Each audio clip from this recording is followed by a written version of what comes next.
right at 7, so I'm doing it. I'm gonna power through. Oh, thanks, Mitch. Welcome to Helicon West. Welcome to Helicon West presents Chloe Hanson, our very own Chloe Hanson, back to visit. Welcome if you've never been. I think we probably do have some new faces in the crowd, so welcome. We definitely want to thank the Logan City Library for having us here. So we should thank the library and the librarian Kat, to whom we owe our thanks. Yes, and she brought the coffee. Oh, did she bring the coffee? Yeah. Okay, extra thanks, Kat, the librarian. There is free coffee. It's caffeinated, right, today? Caffeinated coffee from Cafe Ibis. Sometimes it's not. We are reading series, so following Chloe's featured reading, please feel free. I'm going to pass around the sign-up sheet to read uncensored, your own writing, your own work. So if you haven't signed up for this, jump on the list so that you can read. I'll send that around, and we will start that right after Chloe's reading is done. Thank you also to Star Coulbrooke, our still for a month, our Logan City Poet Laureate. Thank you, Star. Did I forget anything else, or should we jump right into Chloe? Chloe Hanson, I have her fancy bio right here, even though I don't even need it. Chloe Hanson is a graduate of Utah State's MA program and is now a PhD candidate in poetry at the University of Tennessee, where she studied under the brand new U.S. Poet Laureate Joy Harjo. Yeah. Yes. Her work has been recently featured in a Peyron Review, The Rumpus and Crab Fat Literary Magazine. She currently serves as the poetry editor for Grist, a journal of the literary arts, and writes the best poetry that I know. So come on up.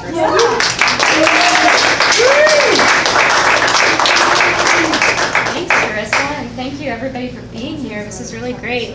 Like Carissa said, I'm a graduate of the master's program here, so when I realized I was going to be back in the summer, I was kind of like, maybe they'll let me read. So I'm really excited to get to come back and read some poems and hear your poems and things like that. So what I thought I would do was kind of start with some work that I wrote while I was here at Utah State, both as an undergrad and a master's student, and then segue into some stuff that I've been writing for my dissertation. So I'll just jump into it. So this first poem is called Self-Portrait in Shadow, and it's from my master's thesis, so it's very exciting. Here is the shadow. She is skirted and full, like me. See how her arms move to enfold the air, to hold light tight against her until she disappears. This is her face. It shades mirrors and windows, but she cannot see herself there, guarded by the deep penumbra of hair. This is her body. She does not fit inside of it. It grows small and shapeless, pressed to the wall. These are her fingers, like the thin smile of the moon. See how they curl around empty air, how their curves unfold like water on sand. So a couple of these that I'm going to read from my master's thesis. The topic of it was kind of like reproduction and my own sort of ambivalence about like having kids and feeling like I was supposed to have kids and not really knowing if that's something I wanted. So there are a lot of kind of like motherhood and birth poems in here. So this is one of them called Ultrasound. There is her womb, white and curved, tombstone cartoon. There I am, hands splayed like crayon pictures of the sun, finger rayed, eyes two stuck doors, sealed with vernix caseosa, fragile skull and egg, pellucid in sonoluminescent candling. Inside her belly, I had never seen a pregnant swell. She had never yet wondered if I will be a mother. I had not yet feared the familiar curve of growing life, body swaddled, the same way some fear the ocean for the depths they cannot know. She had not fathomed my fear when she felt me stir inside her and looked down at the swell of her belly, thought herself a wave, growing round, powerful, and breaking. I'm going to skip one of these because I'm realizing I'm going slower than I thought. Thought I was the fastest reader in the world, but no. All right. This one is called Life of the Goddess. Perhaps your body was not a body at all, but an ectoplasmic layer of celestial skin over bones light and hollow, like a bird's. And perhaps you watched each new body crawl from the ocean that was the world to the first green places. Perhaps they were buoyed up on the tongues of great oysters, nestled like pearls.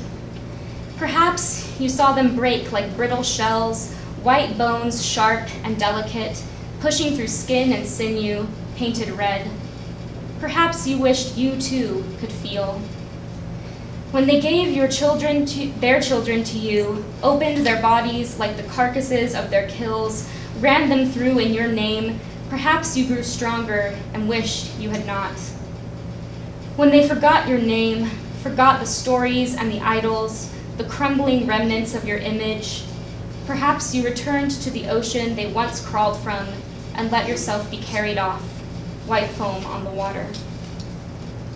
All right, so now I'm getting into some Tennessee poems. So when I first got there, I thought I was going to be writing my dissertation on my grandma and her mother, and just kind of inheritance and womanhood and all these things. So I had written a few poems about that, and then I didn't end up going that route. But this is one of them that I particularly like, so I thought I would share it. So it's called After the Third Ring, and the epigraph reads, on a hill near Atsuki, Japan, they've set up a winged telephone to talk to their ancestors. Meanwhile, I leave no message after the third ring. Picture you in hospice care or an institution. Mom didn't specify. I hope you lie on a bed, not a cot. I hope you slept in the special room I painted for you, dust green of sagebrush, just once. Hold, can you? You put down the phone when last we spoke. I heard your hand shake on the receiver. Hold on. Did your husband tell you 71 days until I'm corralled in your kitchen with the wallpaper border of chewing cows? I promise, though I've seen the size of pallets put up in Wyoming to keep snow from stealing cars. Don't forget, I know memories embellish in your head. You like things to be beautiful. Don't change the story to one of my leaving. There are mountains here too, but smaller, like they're slouching. And I'm sure I could climb to the peak, find the wind, the absence of you on the other end of each gust. Okay, so now I'm gonna read poems that are just from my dissertation. So my dissertation is kind of dealing with the relationship between humans and non-human animals, but specifically how the way that women have been oppressed historically is similar to the way that we oppress other non-human animals. So the way that I decided to kind of frame that for myself is to sort of take fairy tales that I was familiar with and rewrite them to focus on that oppression, and especially the role of the non-human animal in that oppression. Because my thought process was fairy tales are sort of the way that we teach our kids morals and societal values and things that we find important. And often they do reinforce things like patriarchal norms and oppression and things like that. So this first poem that I'm going to read is called Collected, and it's a spin on Beauty and the Beast. I must be very still, a flower in a crystal tomb, frail stem positioned just so. I must take care not to fog the glass with my shallow breath, infrequent now to give the look of death. He's posed me thus, one hand to naked breast, one hand grazing goose-pimpled thigh, a Venus de Milo stuck through with a pin. Collectors are the truest beasts I've found. They capture that which can no longer run, display kills as trophies, delight in bloodshed made sterile with formaldehyde, with borax, with cold stillness. He's arranged my lips in an unmet kiss. Most nights, when he presses his to mine, I feel the hard plane of his flat, harmless teeth and picture him helpless as all of our species. unable at last to devour me. This one is called Men, Blood, Apple. You've heard 7, but 3 men came. Does this make the story more or less compelling? More or less true? They did not come all at once. I didn't stumble upon their tired and overworked bodies, beg them, take me. No, they found me, arms wide open and faces hungry. I was 13 when I met the first, in a shack across the street from my mother's cold cottage. When I watched his children, my mother used the money to buy fabric to mend my torn clothes. This man dwarfed me, tall and broad, sure in his purpose as a priest. He called me little piggy, tore at my flesh with his teeth. The policemen bade me forget this small infraction. 2 more men arrived years later when my young frame had hardened with childbirth, stiff and fragile, smooth as glass. They crept in at night, the house a still, dark forest, their steps quiet and predatory. Quiet, they whispered, quiet or we tear your children's hearts from their chest. I lay still as a corpse, tongue caught heavy and stale and sharp in my mouth as a piece of poisoned apple. So the next ones I'm going to read are really very new. I've just been working on some poems with a poet I really admire. Her name's Gretchen Primack, and if you don't know her work, she's really awesome. She just put out a book called Visiting Days, which is about, she teaches at prisons, and it's kind of about the prison system and the way we treat people in the prison system. It's really compelling.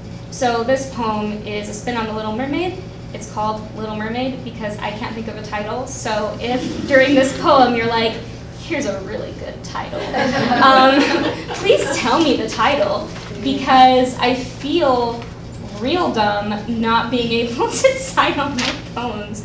So this one's called Little Mermaid. Names he gives me in a name's absence. Bright one, pet, a fine cut, fresh. What I wear, what wears me, skin still so like scales, polyps, his kiss a hook through the lip.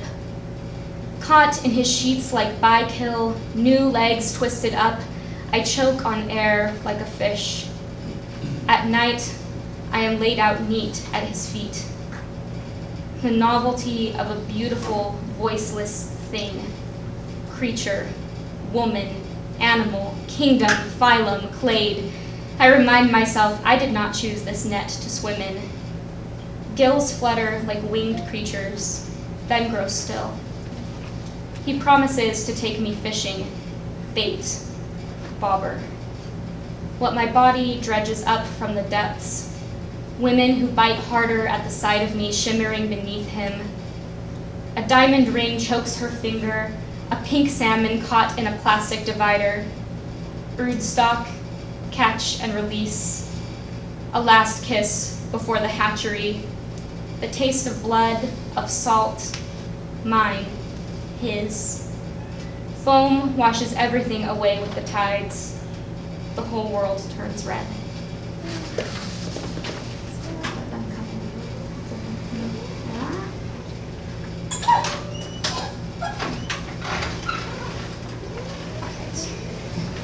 So I just have a few more. It actually looks like I may do some backtracking because I might have time to read one that I skipped.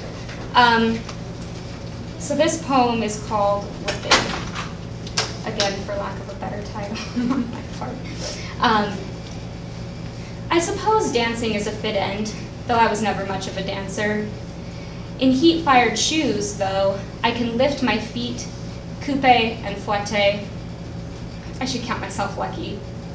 If I were a wolf, you'd shoot me, fashion me into a cloak, trophy, a reminder of your victory over something wild that does not fear the cold, the dark. If I were a pig, you'd pull me apart, straw by straw, stick by stick. My flesh house would fall from my bones as you turned me on the spit. If I were a horse, you'd break me easy as a promise, ride me till my legs went out the same way my spirit did, with the swing of your boot to my ribs. If I were an ass, you'd mount my head above your stable door. Your children would rename me Falada, whisper secrets to me while flies lounged on my glass eyes. Yes, you'd be the hunter, the hero, so much more than the wife, so much more than another woman. Which is why, I suppose, it was you who fastened the buckle of my iron shoe. It will be you who will laugh most as I dance, you who will say with a smile, how much my ruined flesh smells of meat.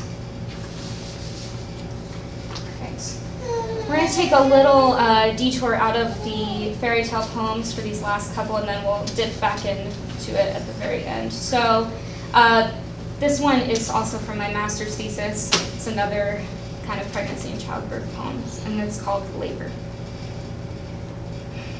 When you first felt me move, did you sense delicate fingers grasping for your thrumming heart?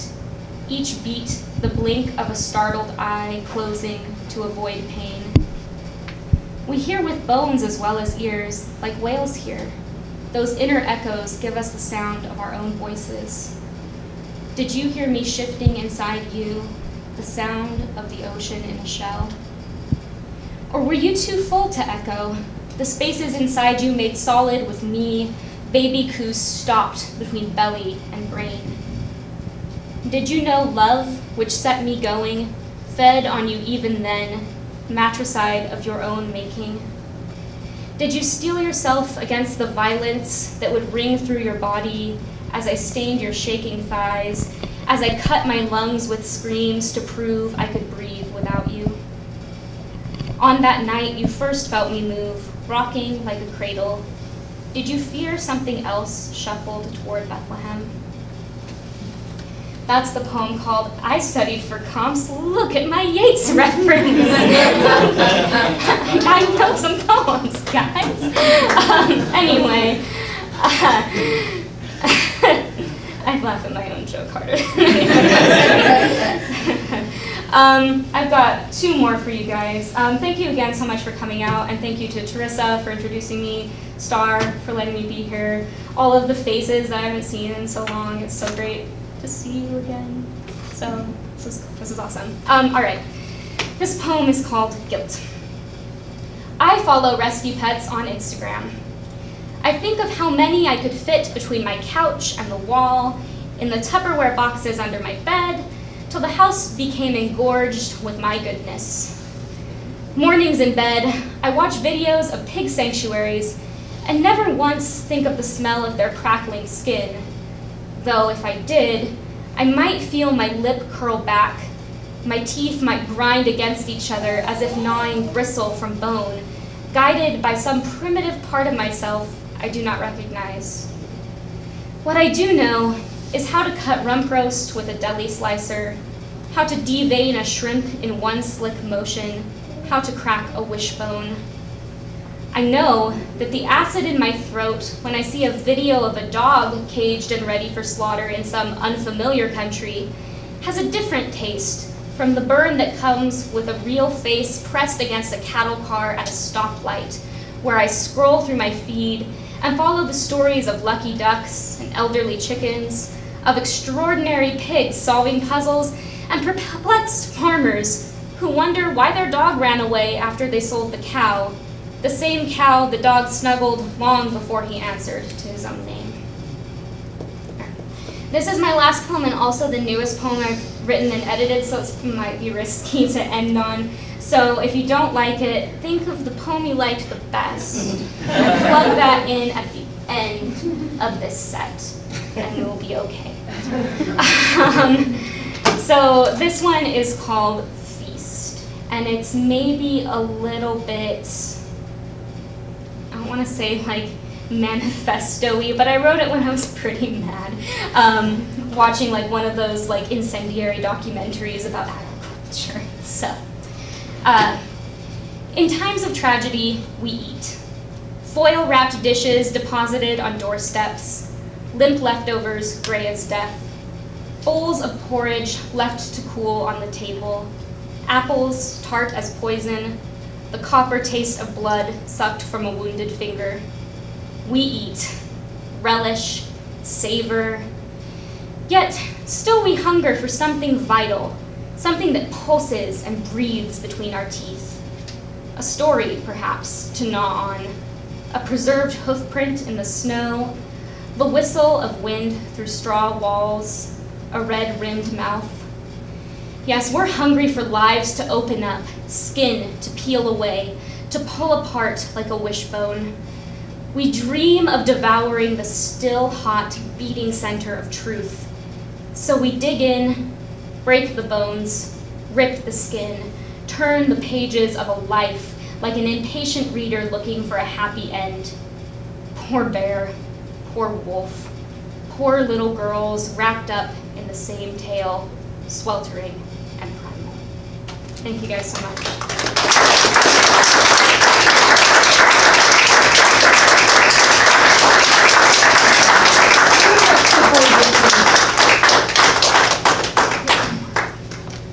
Thank you. Keep it going, keep going.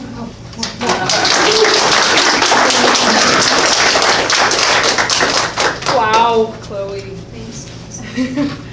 Thank you so much for being here. And now, to the open mic portion. If you too would like to come up for the open mic, please flag me down or shout out your name and we can get you added to this list because there is room.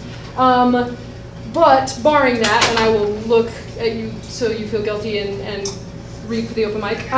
Until then, I will just plan on calling 3 readers at a time so you can come up one at a time in sets of 3. And then, like I said, let me know if you want to come up and join the readers. The first 3 open mic readers are going to be Isaac, Tim, Alan, Briggs, maybe, and Asher Blakely.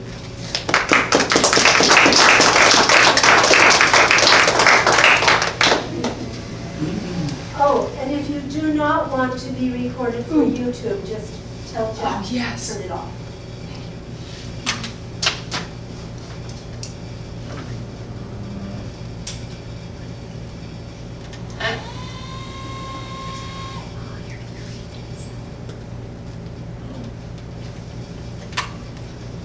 All right, these are all very,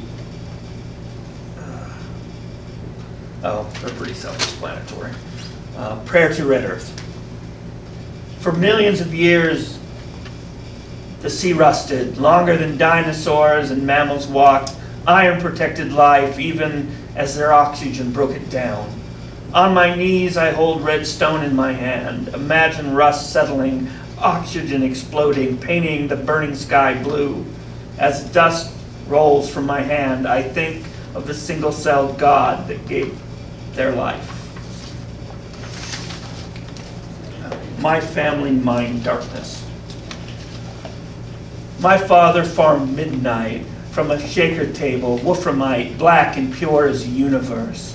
While others hungered for gold, our business was heavier, tungsten carbide, to eat through earth and still, make armor plating for the fleet, bones under the skin of Enterprise, Yorktown, our metal for the Muslim, deep sleeping Arizona in Hawaii's blue waters, Tim tungsten for drills, rivets, bullets, cannons, 15-inch guns raining down heavy darkness on the enemy, from the darkness born to darkness returned, heavy as black holes, never rust, quarrel builds it into spires, dark on dark without light or sound, tanks, ships, and the dead held in the same hand, this hand, and I allow the heavy, glittering sand running between my fingers.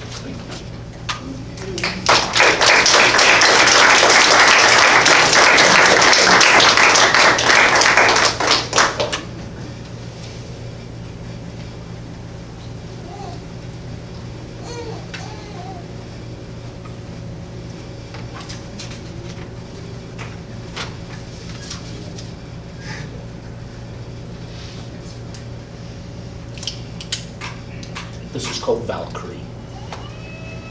Baby coffins are the heaviest, but they're slippery too. It's maudlin cliche, not like Hemingway's melancholy baby shoes. Gripping the ivory time capsule, no road to Damascus, no enlightening here, just a stumbled marathon through the stony notes to those who got more than a handful hours life. They saw their share of sunsets, unlike this tiny Valkyrie who wore it for life, bare-chested and double-fisted, roaring from the womb, and charged that double helix skeleton, already arrayed against her without so much as a forlorn claymore. But still she clawed with soft flexing fingers against Crick and Watson's Norwegian prize. Such an epic battle, mitochondria versus determination.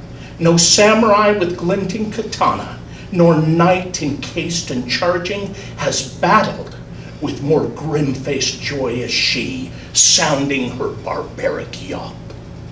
She fought to live, but Idaho's snake is not the sticks.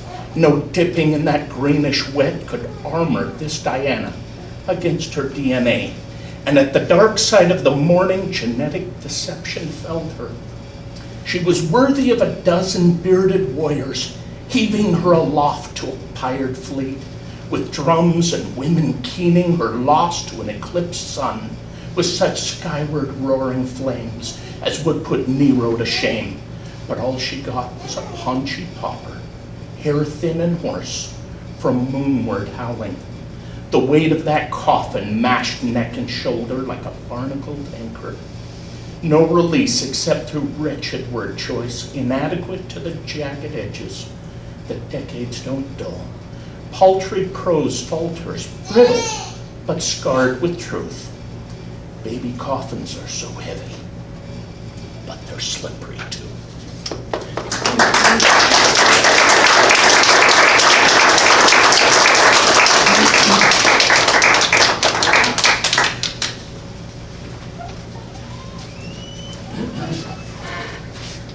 So the first poem I have is from Star's Walkabout the other day.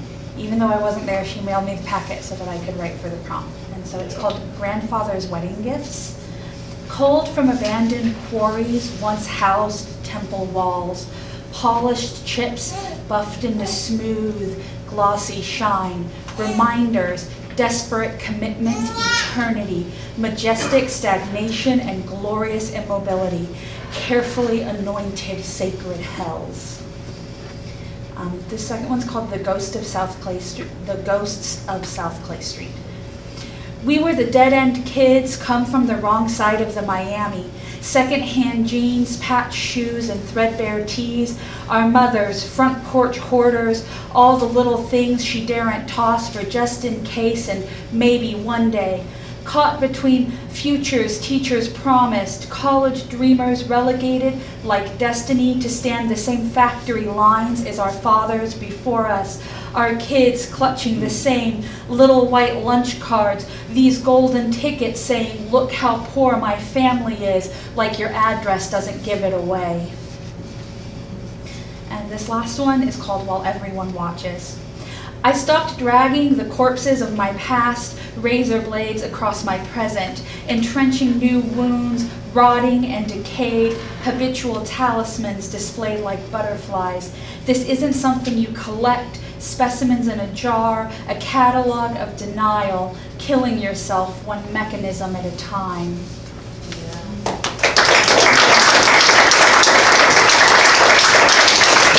In Oregon, it's called Picking Peaches in Late Summer.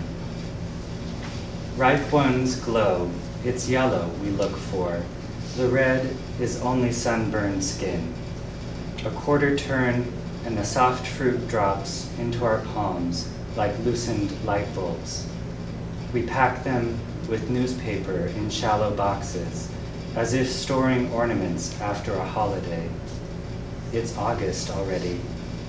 We walk each tree-lined hallway, taking down these lanterns, letting the orchard dim.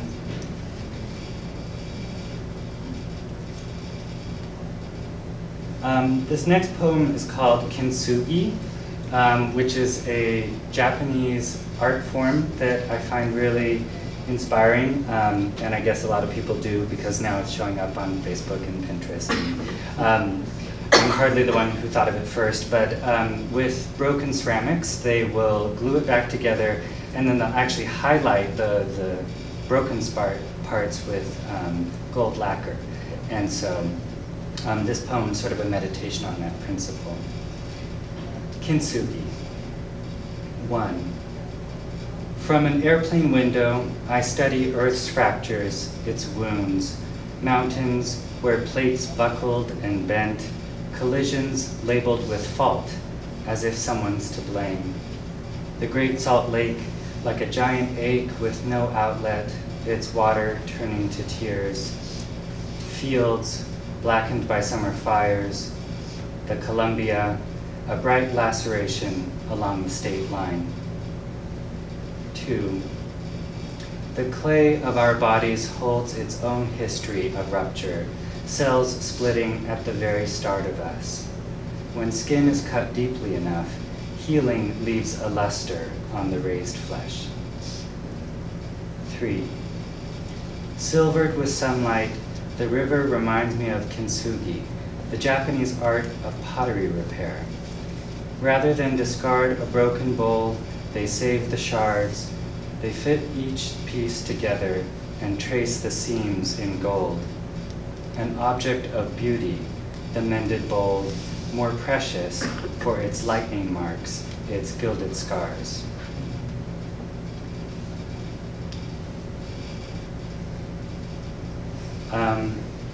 This is actually a recently finished poem and kind of has a hinted reference to the holiday that was yesterday, so it seems appropriate to read today. This is called Beehive State. Press your ear to any chapel. Members hymn, trembling in the spirit, vocal cords and the organ vibrating the walls. Street lamps outside, too, buzz with light, and the steeples cast long shadows. One points toward my childhood home. I tightrope along its blue edge, end up where I started. Wind stirs backyard aspens into a swarm. Fireworks bloom overhead. Smoke drifts westward like saints seeking Zion, a rose in the desert. This faith is a dark handcart to pull. The embered valley flickers with cars. I watch their frenzy from the back porch, a cold drink sweating in my hand. The AC shuts off. Crickets shush the silence. Stillness lifts a loaded frame from the boxed hive of my heart, heavy with everything unsaid, questions kept in hexagon closets. Do I leave the apiary, shed the protective suit, gloves and veil, make another life?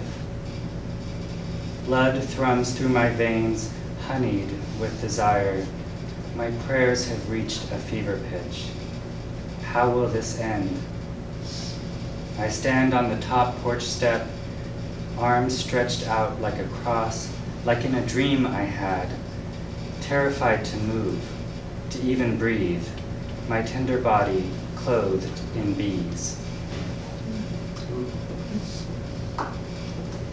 And this last one is about a trip that my husband and I took to San Francisco, and we made our little pilgrimage to Castro Street.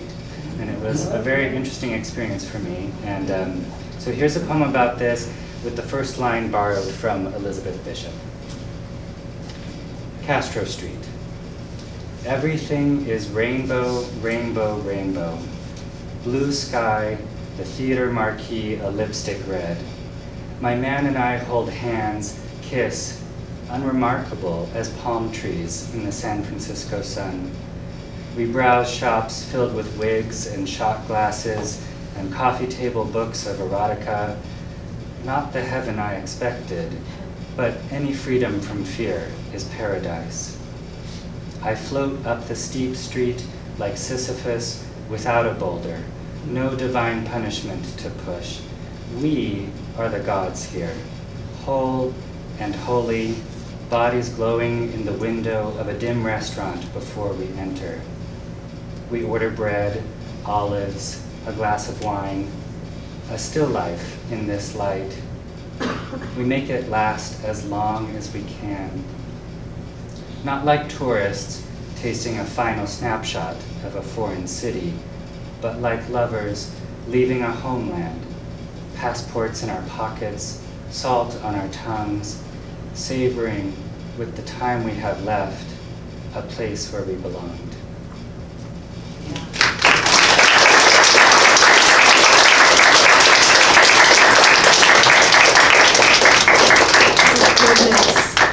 Okay, last time I'm gonna harass the crowd. Any last people want to sign up? This is the last time. Okay. Then, in that case, we'll finish with just the last four of us. I'm going to read a poem really quickly, and then I am pleased to announce that we have another USU alumnus here, and one who has been published in Poetry Magazine. I am supposed to alert and alarm you, and that is Dana Patterson. And then we will have Rex Lambert, and then our Logan City Poet Laureate, Star Coulbrooke, will finish us out. Okay, this is a poem called From the Swings. At school, I boasted I'd go highest, secretly scared of the lag at the top, the slow motion, whip creaking, swing chains strained, pull back to earth. Terrified to fall to terra firma, I would jump off instead. It became a game of human slingshot stones, gracelessly falling, heavy with the invincibility of childhood, into a playground spray of pebbles. We competed, the length of recess a game clock, to see who could fling their bodies through the air the greatest distance, measured by the girls in skirts too pretty to jump. Pebbles caught and recorded distance in indents from Nikes and knees, clung to our bare calves, fell from hair and baggy t-shirts, leaving us dusty and gray. We clambered from molds of our falls, churned rocks underfoot, waiting for another turn, afraid of what was at the top, leaping like hell for the bottom.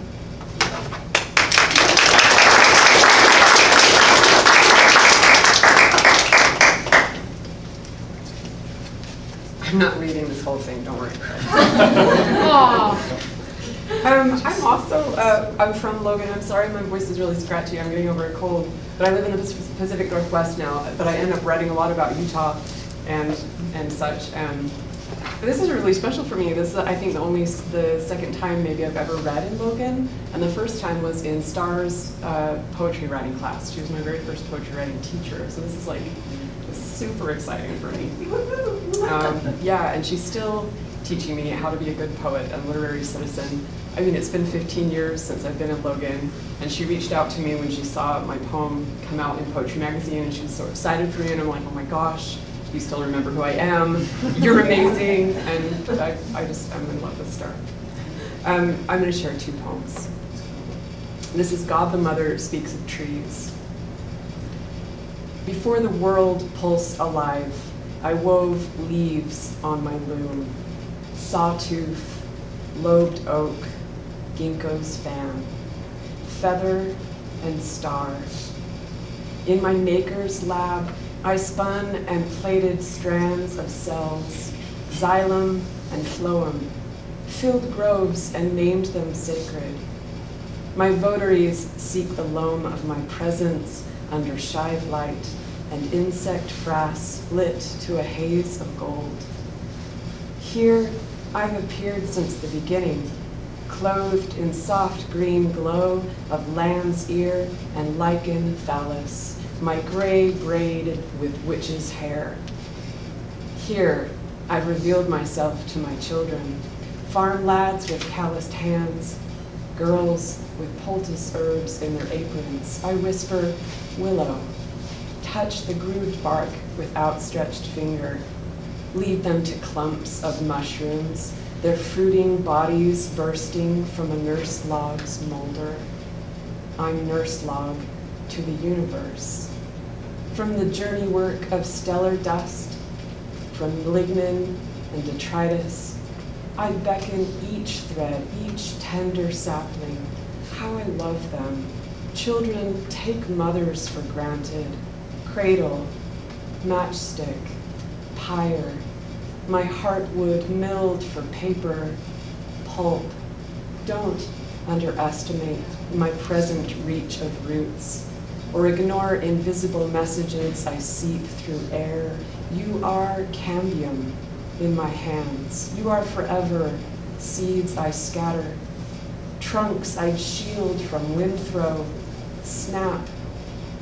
My time is green, clocked in needles and rings, ferns unfurl in my wake, fiddlehead, maidenhair, sword.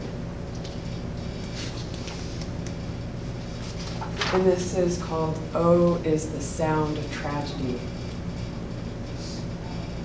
Can I just interject that Poetry Magazine poem? I've been submitting to them for 10 years. And the poem that they finally accepted was rejected 19 times, so I'm just going to throw that out there. 19 times. Okay. Persistence. Oh is the sound of tragedy. Oh, as in Romeo's doomed romance, as in Juliet's hopeless wound. Oh, for the little moan in Desdemona, alpha and omega of Othello, noose at the end of Iago. Oh, as the coward in Antony, whose auto-destruct proved too slow. Oh, of Cleopatra's poison, the coiled asp of her final show. As in Lear's blow winds and crack your cheeks, rage, blow, his crawl toward old. Oh, as in woe, open mouth circle, hole in our faces, exit of groans, flow where flies or food may go.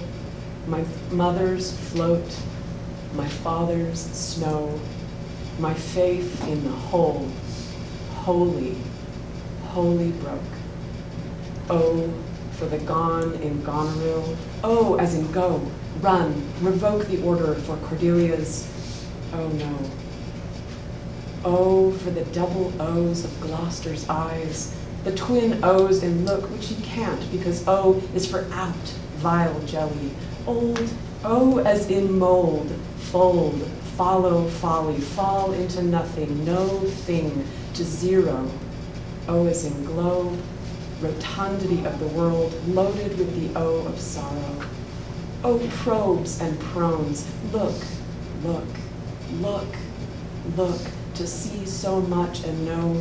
O says no, no, no life, no breath, no more. Ghost, poor fool, undo.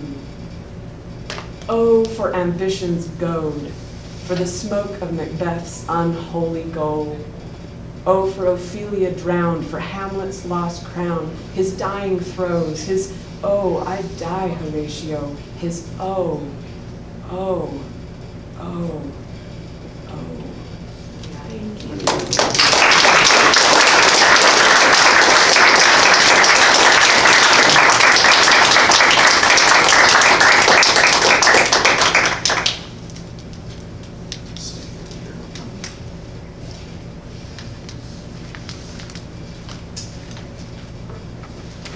Hello, my name is Rex Lambert, and my wife and I spend the summers up here in this beautiful town. So, have for the last 4 years, and I love it. Really appreciate the opportunity to come and read a couple of things. Tonight, I'd like to, the theme of the couple of poems I'm going to read, the theme is probably mountains, mountaineering, which has been a big part of my life. This first poem is one of my favorites, and was written a long time ago for a dear friend who was killed in a motorcycle accident on the way back from one of our climbing adventures. And his name was Lance. And so the title of the poem is also the first line of the poem. It's called Elegy for Lance, who was the better cragsman, leading pitches I could only follow. As boys, we courted hills together, our breathing mixed with mountain air, and took the world of stone in our arms, instead of any woman. Through our hands, the rope passed easily between friends. Every morning now, I watch him move gracefully up that quiet blaze of sun and wonder at his body perfectly balanced on what I cannot see. With each new tug of rope through my hands, I wait patiently for his call, his careful laugh, and see him climb from anyone's reach to become invisible with rock again. I smile. No one will touch him there.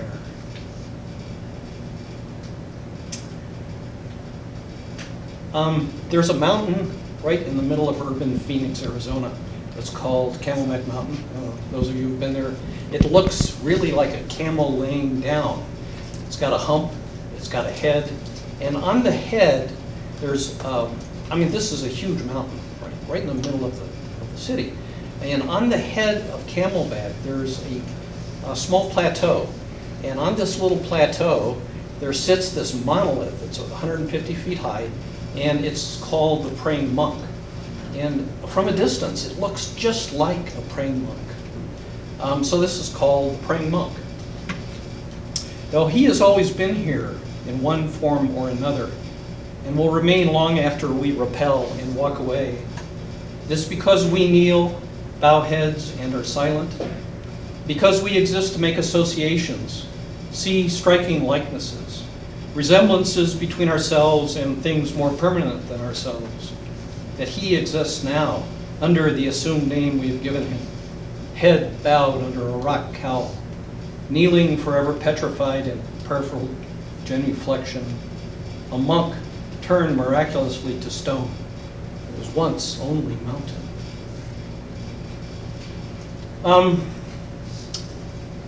I guess most of my poems are story poems in a way. They deal with adventures or things I've done. This one is called San Gorgonio. And San Gorgonio is, I think, the highest peak in Southern California in the San Gabriel Mountains. It's close to 12,000 feet high. And years ago, on Christmas Day, 1967, a friend and I drove to California to climb it. And again, we were very young. So this is called San Gorgonio, and it's from my friend Larry Sanders, Christmas Day, 1967. That morning, we left the warm tent early, long before dawn, in the sun that melts these mountain slopes to avalanche. Pulled on boots and heavy clothing, brewed tea, sorted the climbing gear equally, then shouldered our rucksacks and ran the snow-packed trail to San Gorgonio's base in the cold, starlit darkness. We climbed extremely fast all morning, not speaking or stopping to rest. Our bodies fit, our instincts and our better judgment keen to put the tree line and the fragile snow behind us. The rope we rigged between us meant friendship more than safety. By noon, the summit ice field stretched before us, hard and clear like a mirror. But we were not the first to calculate that line, or gaze into the ice field's crystal depths to see ourselves reflected there. Another's crampon tracks had marked the way, and all we had to do was follow. Suddenly, there was nowhere else to go but down. The summit caught us by surprise, the wind whipping our clothing like flags. We smiled, shook hands, and looked at California. I think I'll end with this last poem called Silence. And I wrote it for one of my early mentors, a poet by the name of William Stafford. You may know him from Oregon, actually. He taught at Lewis and Clark College for years. Anyway, this is called Silence, and it's for William Stafford. What could possibly deceive me here? What, except my own voice, would dare disturb the deafening quiet of mountains? I have come, like you, ready to listen, leaving behind my compass of words at the trailhead, like dirty shoes on the doorstep. Here, where silence is an idiom, I hope to learn to speak again. This time, rocks will teach me their patient vocabulary, and the wind with its glib tongue, fluent expression in whispers. I will follow the rain's colloquial spoor, track the sun's rhetoric, and let trees guide me to a new, more perfect language. In these still muffled hills, my lips wax north, but open. Thank you.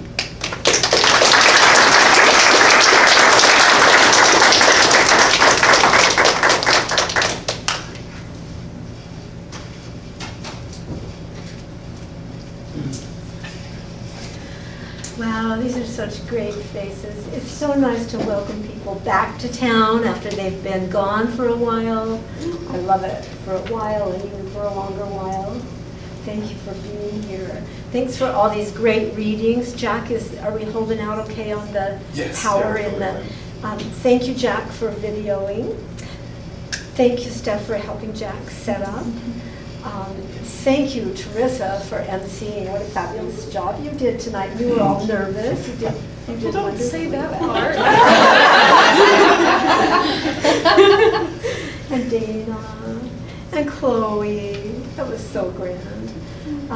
I want to tell you that we are, next time in August, our Helicon West is honoring Tyler Esplin. We lost him in December, and Joshua Lou McDermott and Jessica McDermott are coming back here to bring a tribute for Tyler. They're bringing his book. They've published it. They have a press called Line Writer Press, and they're calling for submissions. So you wonderful poets who read tonight, you might want to check that out.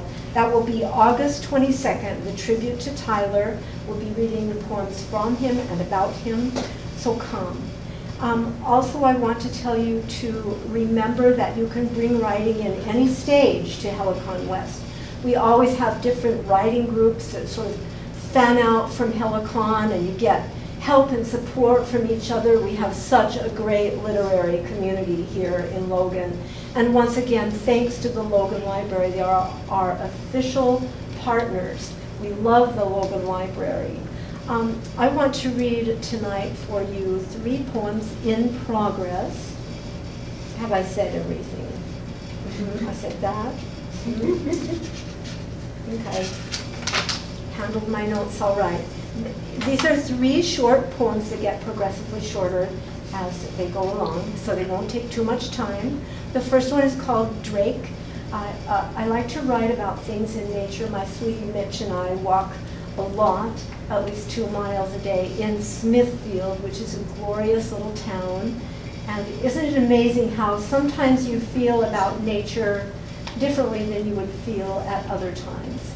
And so this poem is about some feelings about nature, and it's called Drake. On the sidewalk between Smithfield Implement and the city library, a lone greenhead drake stands vigil for the 2nd day over his mate, the brown hen killed by a car, knocked to the grass strip between highway and sidewalk, where the drake stands, mourning. What else could it be but mourning, wondering, why won't she get up? What of their eggs in the nest along Summit Creek, where we've watched them fly and play along concrete banks between the implement and the demolished city offices next to the park with its repurposed church? We wonder again, as we did the first day, should we move her body closer to the water, away from the deadly highway? We can't decide.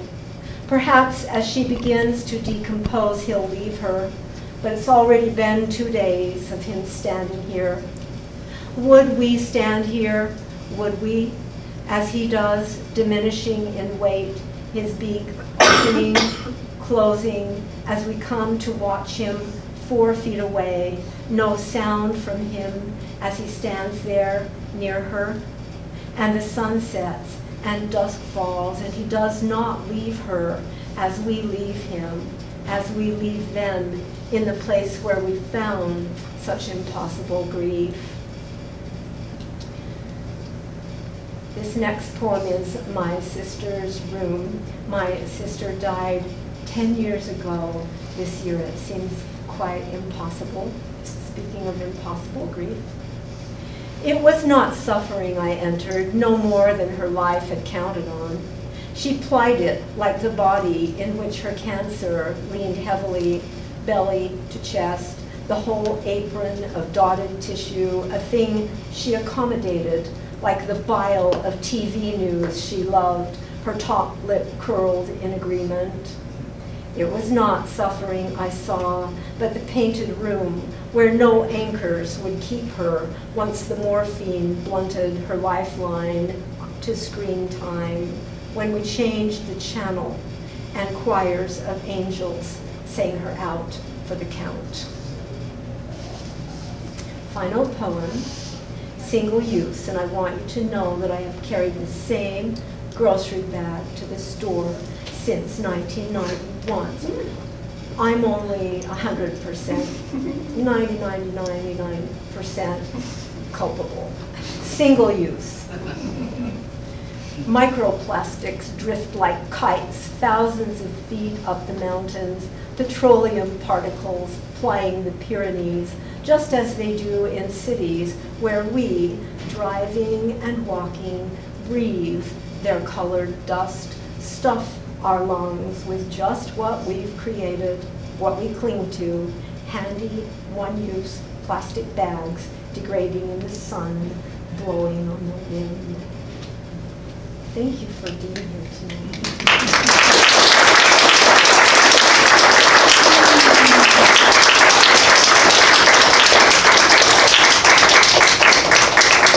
Now, I imagine if you go down to Camp Saver, they might have one of those bags. They're like this big, and they're made of, I don't know, recycled bags or something. And thank you, Teresa, and come and Thank you. And shoo them out? Shoo us out, Okay. and do the chairs, put away, and all that crap that we do. All right. Okay. All right. Thank you. Thank you again to STAR, to the Logan Library, and to all of you, and the wonderful, wonderful poetry of Chloe Hanson. Let's clap together.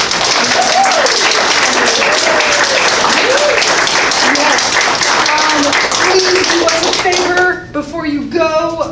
We need to stack the chairs in the back. Right back there. Yes, in that corner. Thanks. Thanks, Teresa.